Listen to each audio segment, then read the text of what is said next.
Hello and welcome inside another edition of Phillies Nation presented by BQ Basement Systems. I'm Rachel McCauley, joined each week by Corey Seidman. And this week we're joined by Kevin Cooney. Thanks so much for joining us. No problem, really appreciate Rachel. it. I'm surprised you guys aren't wearing black because of the Utley trade. I know. It's a sad day. We're coming off a very sad week with the Phillies saying goodbye to Chase Utley, sending him to the Dodgers in a trade. But we move on, and we saw the debuts of Jared Eickhoff, who was acquired for Cole Hamels, and Darnell Sweeney, who was returned for Utley. Sweeney hit a home run in his first at-bat, and Eickhoff threw 6 scoreless innings. What did you think of their debuts? You know, I thought the thing with Eickhoff is he's not a centerpiece. Oh, that Hamels trade, he's just a throwing guy. But sometimes those kind of guys turn out to be the hidden gems. And when you see how consistent he was, how strong he really looked, that's one thing I think that if you're the Phillies, you're really encouraged that this kid looked like he had some toughness to him. The Hamels trade is looking incredible right now. Really I mean, who really is the centerpiece? Is it Alfaro? Is it Thompson? Is it Nick Williams? Is it a guy like Eickhoff who's way more than just a throw-in? I mean, we saw him pitch very well in his major league debut, showed a fastball that was like 92, 93, also used a slider, curveball, and changeup, so that looks like his repertoire, a 4-pitch mix. He was the first Phillies starting pitcher since 1972 to collect a win and an RBI in his major league debut, so that was pretty cool. And yeah, Darnell Sweeney. Okay, Darnell Sweeney has really, when you look at everything about him, he's a Swiss Army knife. He can play second, short, third, center. I mean, the guy can play all over the diamond. You mentioned that home run that he had for his first major league hit. That was a bomb at Marlins Park to left center field, well over 400 feet. So to me, that shows that the guy has the kind of power that can play at the major league level. And, you know, what the Phillies do with him moving forward, I'm not sure. He looks like he could be a super utility man, but way better than I thought they were going to do in the Chase Utley trade. I didn't even think they were going to get one major league ready piece. For 6 weeks of a rental. Yeah. I mean, that's, and you know, Sweeney almost knocked over that stupid sculptor out in center field. The one thing, though, with Eickhoff that we should, the issue of caution, I'll be the Debbie Downer here, is first time around. And pitchers have a natural edge that first time because there's not a lot of video, there's not a lot of preparation that goes in. Middle of next year, or even maybe middle of September, when the book goes out, that's where we'll see how the adjustment is. But again, so far, that Hamels trade just looks unbelievable on the surface, especially as Cole really hasn't pitched out well. Right. He hasn't. He just got his first win on Sunday. And it's amazing because the Rangers are back in the wild card race. Right. All in all, an incredible weekend for the Phillies with Sweeney getting his first major league home run, Aaron Nola 8 shutout innings on Sunday, Eickhoff with 6 shutout innings for his first major league win. Couldn't have gone much better. So that begs the question, guys. Ruben Amaro's restocked this farm system. Do we think that maybe he could keep his job? That is an intriguing question. It's one that's popping up a lot lately, and I just don't see it. I mean, you brought in a new president in Andy MacPhail for a reason. I would think that he's going to want to handpick his own GM, and Ruben Amaro Jr., we all knew that he was a lame duck GM coming into the year. He's made a lot of good moves, though, and you remember how everybody used to criticize Ed Wade, and then when you had a chance to actually look back at what Ed Wade did, all the guys that were drafted under his watch, the trades that were made, the development, that was really what led to the 07 to 11 great period, was the moves that Ed Wade made. But I just don't see Amaro coming back. What about you? Corey, I think this is where the baseball end of it and the PR end of it are going to clash. The baseball end, he's done enough moves to keep his job. I mean, you look at the trades he's made this year, he's justified sticking around. That maybe part of the hurdle was a little too much interference from up top, okay, about long-term contracts and all that. That being said, he doesn't have a contract for next year, which if he had one, I would say it's a no-brainer he's going to be back. You would have to sign him, and you would have to make an announcement that he is being extended for 2 or 3 more years at this point. And I think that's where it would be a real problem, because it would be they are just going back to the old system, and how does Ruben stay and all that, and how do you sell tickets? Because ultimately there is a business end to this, and you have to sell tickets. And while GMs may not, you know, people may not buy tickets because of GMs, they may not buy tickets because they don't like a GM or a direction of an organization. Yeah. So that's where I think that the biggest challenge for Ruben's going to be. It would be the public relations hit that they would take if he went, or if he comes back. Right, but I don't know if fans can say right now that they're not going to buy tickets because of the moves he's made, because the moves he's made have been pretty good. There's so much more excitement right now around the team than there has been in a while. This season really has gone so much better than I ever expected. When you look at what the Phillies have been able to accomplish just in the last 9 months, adding 14 prospects to this farm system and clearing off a substantial amount of money. I know people like to focus on all the money the Phillies have eaten in these trades, but they've also cleared off about $80 million in future payroll. Corey, they've in the last 6 weeks, remember at the All-Star break, they're on a 110 loss pace, okay? The franchise has, the minor league system looks pretty bleak, okay? You've traded all these older players away. You've kind of refreshed the whole system. It doesn't look like a bottomless pit, which for the last 3 years, to be honest, is what it's looked like. So at this rate, yeah, this has been about as successful a season as you could imagine for this club. Yeah, it really has. And with all the young guys coming up, it's been something to watch. And if you would have asked at the beginning of the season, would there be something to watch for the Phillies in late August, you might have said no. But there really has been a lot of exciting bright spots so far this season. And I think that's credit to Ruben Amaro Jr., and he's at least put himself in the conversation to keep his job. He has. We're going to talk a lot about those guys down the pipeline. And quickly looking ahead to next season, who do you think the manager is? I think it'll be Pete Mackanin. I think Pete's done enough that he's justified getting the job. I can't argue with that, but I think it's going to be a guy like Raul Ibanez, a younger managerial candidate, a guy who was a recent player. We're just seeing that trend in baseball, guys who just retired or going into the managerial roles. I think he would make a lot of sense. All right, when we come back on Phillies Nation, our own Jay Floyd catches up with Andrew Knapp in AA.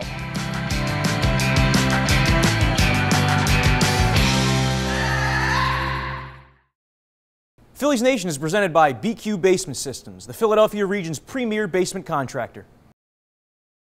Have you ever noticed a crack in the foundation of your house?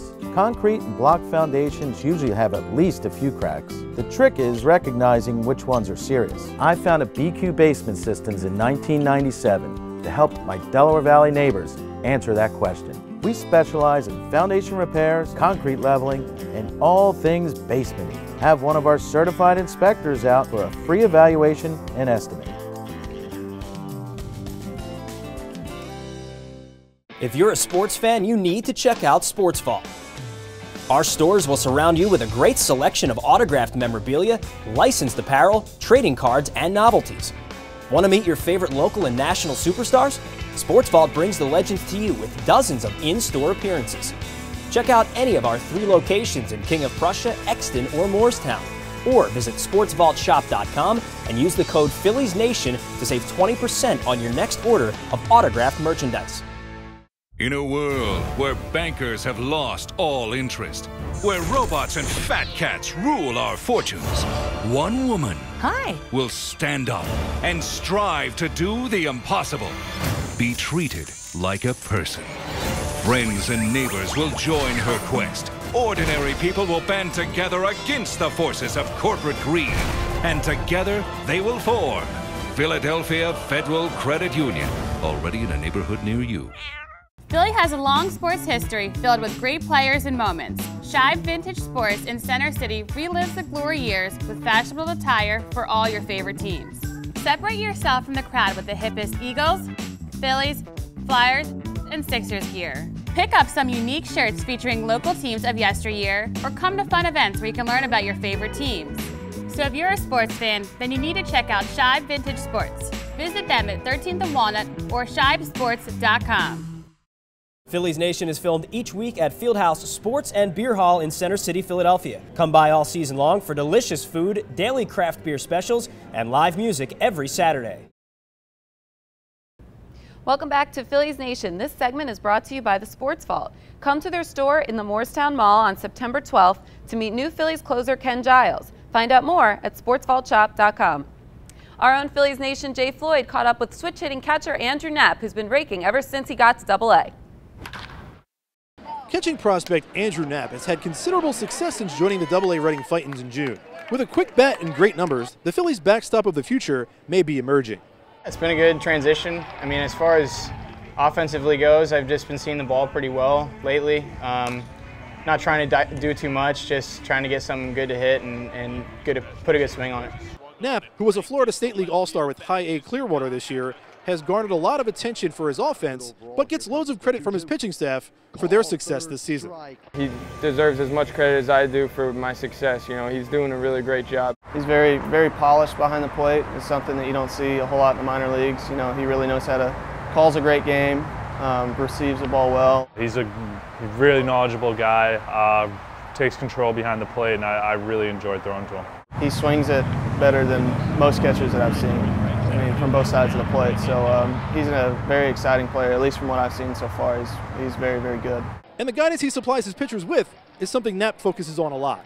I try to pride myself on guys wanting to throw to me and us being on the same page. You know, it's a big deal when a pitcher can put some trust in his catcher, and I'm naturally kind of a leader. It's just kind of one of those things that I've been blessed with. I mean, for guys to credit me with some stuff like being a leader like that, for me, that's a huge compliment to be able to get something like that. The 23-year-old switch hitter underwent Tommy John surgery in 2013 and was disappointed at the setback after the Phils made him their second-round draft pick that year. But he found a silver lining in the downtime. I wanted to find the positive out of it. Being able to kind of get away from the game and focus on my body was a huge deal, you know, because such a grind, catching close to 100 games a year, and being able to focus on the flexibility part and the strength on the lower half was huge for me. The other part was, you know, when you're away from the game so long, you really start to appreciate it, and you really realize how much you miss it when you're not playing. So that kind of gave me a little extra spark for this season. But with the Phillies obtaining can't-miss catching prospect Jorge Alfaro at the trading deadline, a possible hurdle going forward that faces Knapp could be a positional switch. I played a little bit of first base, outfield in college. I think I'm pretty athletic. You know, I'm not like some fat catcher. You know, I kind of pride myself on being an athletic guy behind the plate, but I haven't really put much thought into it. With the Phillies rebuild in full effect, Knapp's a guy that's definitely excited for the organization's future. It's awesome when you come to the clubhouse and you see so much talent. You know, there's so many future big leaguers on this team. It just makes it so much fun to go out and play every day. And with these trades, even, it kind of sparked us a little bit even more, you know, because when you're in the hunt and then you get a couple additions that really help your lineup, that just makes it that much better. So to kind of have that spark to push us a little bit just helps it all that much more. So I think we're looking forward to getting towards the end here and making a playoff push. Thanks, Jay. Guys, Andrew Knapp's been hitting his way through AA. Where do you think he ends this season? Do you think he comes up to the big league, and where do you expect him to be next year? I think he'll end the season at Reading, because Reading looks like they're going to make the playoffs at this point. So, to me, there's no sense in taking him out of the flow. I mean, not that minor league playoffs are be-all, end-all, but you know, he's been there most of the year. Just let him keep going. Where does he start next year? You got to think Lehigh Valley. I mean, he's clearly made that step, and you feel like he's ready to take a step up. And it starts to press the issue of where does Carlos Ruiz start next year? I mean, because you're going to have to make some decisions both on Carlos Ruiz and Ryan Howard. Andrew Knapp maybe pushing Carlos Ruiz out the door, so that'll be something to keep an eye on when you get to Clearwater. Yeah, the Phillies have more catching depth now than they've had in a couple of years. Gabriel Lino, who was at AA earlier in this season, they moved him up to AAA, and he might be a guy who's backing up Cameron Rupp next year. It might be a Rupp-Lino situation at catcher if the Phillies can, get rid of Carlos Ruiz somehow. But I would assume that, like Kevin said, Knapp is going to end the year at AA. He's just hitting so well there. Nearly 400 and 200 plate appearances with more than an RBI per game, and he's a switch hitter too, which is only going to add value, in the future. But yeah, I would think that Knapp starts next season at AAA. But do you think maybe they would give him a chance to win a job out of spring training? Do you see something like that happening? I don't know if I see that right away. It depends on what they do. Again, you still have Ruiz under contract for another year. Okay, unless you move him out, you're going to have him on your major league roster. Cameron Rupp has shown that he's at least a serviceable major league backup. Has, yeah. So the one thing you said is right. They had so much questions for years, so many questions for years about their catching. Now they have, Alfaro, and we haven't even talked about Alfaro, right, who's been, who's one of those centerpiece guys in the Hamels trade. They're actually pretty good at catcher, and that's a position you can easily translate into a trade for something else if you feel down the road. Yeah, and Alfaro's been injured, but hopefully that he can come back and be serviceable for the future, because that's, like you said, he was a centerpiece of that Hamels deal, and then they're looking for him to be good. But you're right, all of a sudden the Phillies have catching depth that they didn't have in years past. And Alfaro does seem like he has all the tools to be a really, really good big league catcher. He has the power, and I saw that Keith Law of ESPN, one of their scouting guys, said over the weekend that Alfaro might have the best throwing arm for a catcher in any professional level, including the majors, saying that down the road he might have a better arm than Yadier Molina. Now, obviously, there are more phases to catching than just throwing, and receiving is one of them. And that's been the big issue with him, is how does he call a game, how does he frame a game. The one other issue you got to worry too is ankle injury. For a catcher, that is something that you worry about, the stress on the ankle and everything. Do the Phillies consider a position move, especially since I'm not sure they really have a first baseman at this point that they. Then again, if you take him out and put him at first base, they'll lose the throwing arm. Well, Ruben Amaro did say at the press conference where the Phillies announced the Cole Hamels trade that Alfaro was so athletic that he has the potential to play a corner outfield spot. And we heard from Andrew Knapp as well that corner outfield is something that he thinks he could play as well. So I think between first base, left field, and right field, you're going to see one of those guys there. But the fact that they have two really premium hitting catchers, not too many teams can say that. Yeah, and definitely not. But it'll definitely be good to see, because Ruben Amaro has done a good job of restocking the farm system, and catcher's a perfect example of that. When we come back on Phillies Nation, presented by BQ Basement Systems, we'll take a look at the Phillies depth chart for years to come.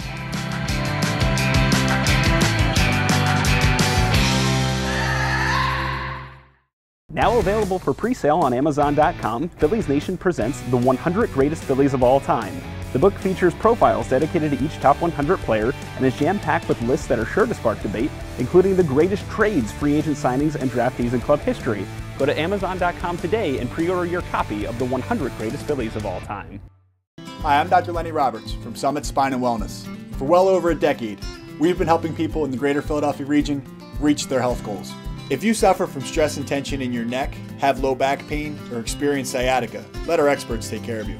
Clients also love our stress-relieving massage therapy and easy-to-follow nutrition plans. You don't have to live with your pain and discomfort. We can help. Your initial consultation is free. Call Summit Spine and Wellness now at 215-487-2500. I'm Brian Quinn from BQ Basement Systems. Call us for all things basement-y. Ask us about our poly-level concrete leveling system. It's a cost-effective, less disruptive, permanent solution, and it has a quick cure time. It can be driven over or walked on in 15 minutes after installation. Since 1997, over 7,000 customers have trusted us. Visit us at bqbasementsystems.com or call us at 1-800-339-2070. Philly has a long sports history filled with great players and moments. Shibe Vintage Sports in Center City relives the glory years with fashionable attire for all your favorite teams. Separate yourself from the crowd with the hippest Eagles, Phillies, Flyers, and Sixers gear. Pick up some unique shirts featuring local teams of yesteryear, or come to fun events where you can learn about your favorite teams.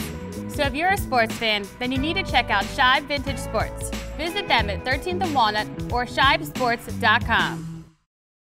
Welcome back to Phillies Nation, presented by BQ Basement Systems. Guys, the Phillies have done a really good job of restocking their farm system with the trades of Rollins, Utley, Hamels, Papelbon, to name a few.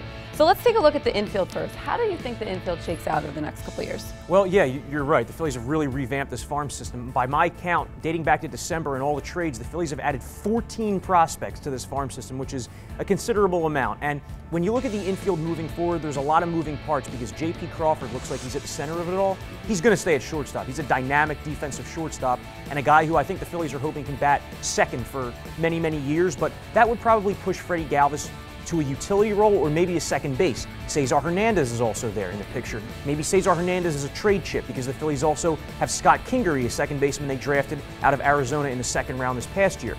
And then third base, obviously, Maikel Franco looks like he's set there. First base is a spot that's open. I got to say, when you look around the infield, the Phillies are pretty well set up. We talked about behind the plate, but at these other positions as well. Yeah, first base is the area when you're looking at 2016 that I'm going to be interested in because you've paired everybody else out except Ryan Howard. And Ryan, you don't have a natural replacement for Ryan Howard, so I think you're going to see him there for 2016. Beyond that, though, they got to find a long-term answer at first base, and I don't know they have it necessarily on the roster or even in the minors that you go, okay, this is the guy. With Crawford, he's the guy at short. You have an idea. You had an idea for years that Franco was going to end up a third. You got to find some answer at first. Is it moving a catcher, one of the catchers over there? It could be, but they have to kind of get a game plan on this in this offseason. Well, I will say there are a couple unheralded players down the Phillies farm. They're not top prospects, but between Brock Stassi, Rhys Hoskins, and Kyle Martin, the Phillies have 3 first basemen at 3 different levels. And Kyle Martin is somebody they drafted high this year. Right, and these guys are all hitting about 300 with some power, so they might be down the pipeline as well. All right, guys, let's move to the outfield. The Phillies look strong there with Herrera, Nick Williams, Altair, Roman Quinn possibly in the next couple of years. How do you see the outfield shaking out? See, I think Nick Williams is the guy who's the real centerpiece in my mind of the Hamels trade, because you look at Nick Williams is brought in to be a corner outfield type and to give some power and to give some hope to a position that the Phillies haven't had hope in really since Jason Worth left. I think Nick Williams is where they're going to kind of look. The success of the Hamels trade may depend on how Nick Williams does as a corner outfielder. I agree. He's shown every tool since he's come over. He's shown the ability to hit for average, to hit for power. He's been crushing balls at Reading. He has a good throwing arm. He has a lot of speed. You know, Odubel Herrera has really given himself a role for the future as well. I didn't anticipate him playing this well. I mean, he's hitting close to 300. 360 over the last 35 games or so, and the fact that Nick Williams is playing some center field now, Roman Quinn is also a center fielder, Odubel Herrera is a center fielder. Obviously, all these guys can't play center, so one of them's going to have to move away. You mentioned Dominic Brown, though. With all the outfield depth the Phillies are accruing, and with Aaron Altair coming up and playing pretty well, I agree. I think it's bye-bye Dominic Brown. And Herrera, it's interesting because you can always move Herrera back to his natural position. You can move him back to second base. If you don't think that Hernandez or Galvis could be the long-term answer there, maybe Herrera goes back to second. You know, that would not be a bad option. It's also a good idea. I mean, look at all the positional flexibility the Phillies have built this season. I think the 2015, okay, they're 25 games under 500. It's been a success in that regard. It has. It has. They've restocked the farm, and you've gotten some young guys a chance to play, and they've shown that they can. So it's been good to see so far. All right, the Phillies might not have a #1 ace prospect. They have stockpiled a lot of arms, especially right-handed pitching. How do you see the rotation shaping out, maybe for 2016? What do you think? Well, 2016, you're not going to see a couple of these guys break camp yet with the Phillies. Like, I don't think Zach Eflin's going to make the team. I don't think, you know, Jake Thompson's going to make the team. Ben Lively probably won't. No, but I would expect to see Aaron Nola in the rotation, Jared Eichhoff. I mean, even before he debuted last weekend, I thought he was a guy who was probably going to have an inside track to a job as long as he pitched well in spring training. Also, Adam Morgan in the mix. Adam Morgan has done nothing to make the Phillies think that he can't be a serviceable #3, #4 starter moving forward. And then I would think the Phillies are going to sign at least one veteran starting pitcher. They're going to have to, just to fill spots. Yeah, I'm not talking about like a Johnny Cueto or a David Price or anything, but I'm talking about a second-tier pitcher, someone who's better than Aaron Harang and Jerome Williams, because they can't rebuild the rotation the way they did this season. But, you know, they have a lot of options there, and I just don't see them going after a big-money guy after being burnt a couple times. How about you? Yeah, I don't see them going after one of the big-money guys. There's no reason to. You know, we heard that from John Middleton at the press conference when they announced Andy McPhail. We'll spend the money when it makes sense. Right. It doesn't quite make sense, and plus you haven't paired all your bad contracts off your books yet because you still have the Howard deal and you still have the Ruiz deal on there. I think, you know, Nola will be your de facto #1 next year. You know, Eichhoff, Morgan, they'll be in there. I think towards the end of the year, maybe next year, you'll see Biddle. I think next year is a make or break year for Jesse Biddle. I think it's time for him to show he can pitch in the big leagues on a consistent basis. He's struggled since he got to AAA at times. He has to prove that he has not just the physical tools, but the mental tools to get over the hump. I thought this year was the make or break year for Jesse Biddle because we're working on like 5 years now since he was drafted in the first round. It's a long time. All right, Kevin Cooney, thank you so much for joining us. You have a really cool event coming up. Can you tell us a little about it quickly? Yeah, it's the Kevin J. Cooney Memorial Foundation Golf Tournament. It's going to benefit the Cancer Treatment Center of America and also the Giuliana Golf Foundation. Charlie Manuel is going to be a guest. It's going to be September 21st, Middletown Country Club. More information, you can email me at kevincooney40@gmail.com. Awesome. Great. Thanks so much for joining us. When we return on Phillies Nation, we'll give our fantasy picks next.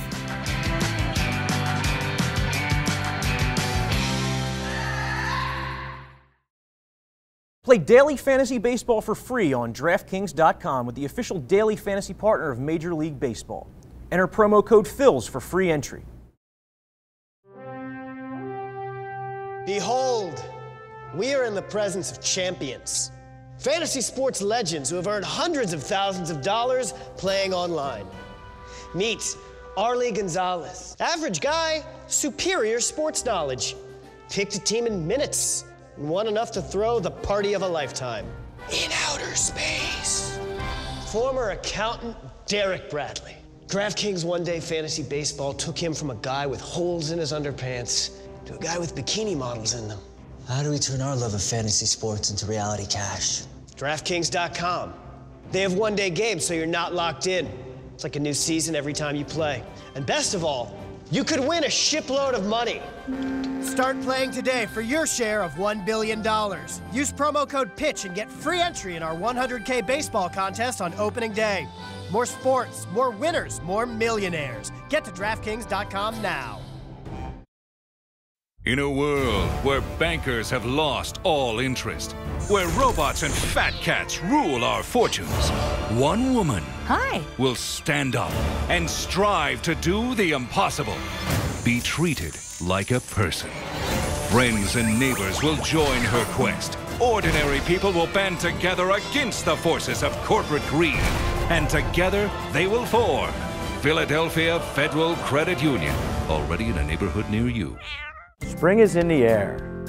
Unfortunately, for many of our Delaware Valley customers, spring means wet basements and crawl spaces. If this is something you struggle with, call BQ Basement Systems. We're the experts in identifying where the water is coming in from, how to get it out, and how to keep it out for good. Give BQ a call, and one of our certified inspectors will come out to give you a free evaluation and estimate. Visit us at bqbasementsystems.com or call us at 1-800-339-2070.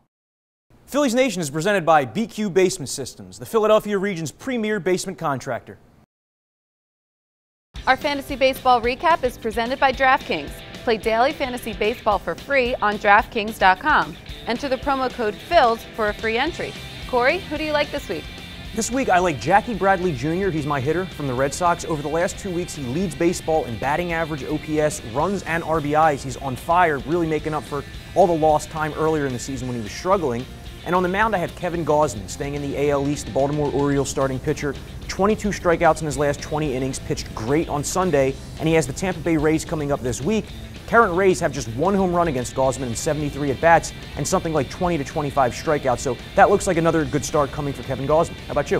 Well, I'm going to pick one of those Tampa Bay Rays for my pick this week. I'm going to go with Asdrubal Cabrera, who's hitting .410 since returning from the disabled list with a hamstring injury.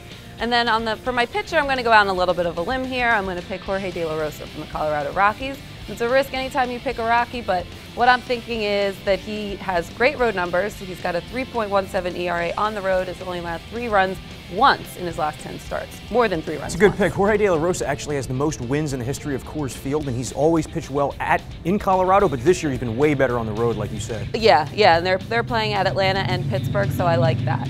All right, let's end the show with a segment we like to call By the Numbers. It's presented by Shibe Vintage Sports. Check out their new Veteran Stadium shirt at their store on 13th and Walnut in Center City or at shibesports.com.